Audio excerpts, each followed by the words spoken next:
Le podcast mensuel d'Atesia, c'est le top 10 des news les plus consultées sur Atesia Intelligence.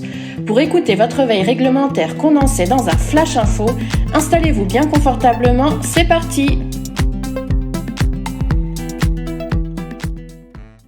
Ce mois-ci, nous allons nous intéresser à 3 actualités. Tout d'abord, celle de l'EMA concernant l'état des lieux des bonnes pratiques de pharmacovigilance européenne. Nous vous proposons un panorama des actualités sur ce sujet. 4 textes sont en attente. Tout d'abord, la révision 3 du module 16, avec les mesures de réduction des risques, notamment la sélection d'outils et d'indicateurs d'efficacité. Cette révision a pour objet de préciser et d'apporter des clarifications et des orientations, notamment sur le concept des systèmes d'accès contrôlés et des exemples illustrant les exigences, et sur les critères et les méthodes d'évaluation de réduction des risques et les paramètres d'évaluation de réduction des risques, y compris les modèles d'études et les méthodes de collecte de données appropriées. Ensuite, il y a des nouveautés dans le module 16 addendum 2 concernant les méthodes d'évaluation de l'efficacité.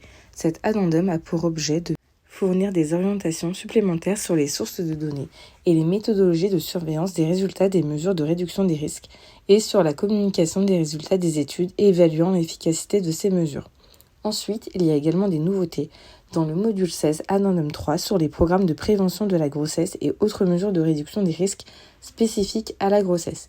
Cet addendum a pour objet de définir les éléments d'un programme de prévention de la grossesse et permet de décider de la nécessité d'un tel programme ou d'autres mesures de réduction des risques pour éviter les évolutions défavorables de la grossesse dues à l'utilisation de médicaments et préserver ainsi la santé de la mère et de l'enfant.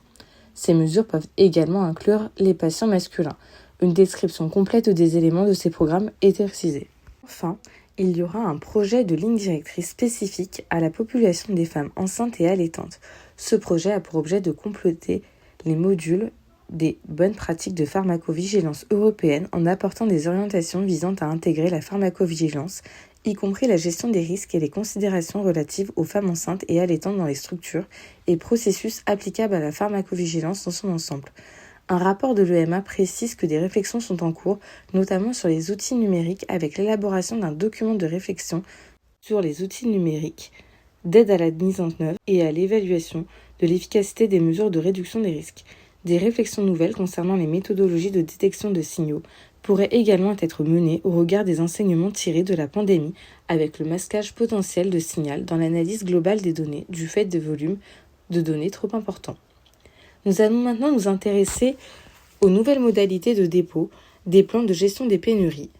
La NSM a publié le 3 novembre dernier des modalités de dépôt des plans de gestion des pénuries sur la page dédiée de son site internet.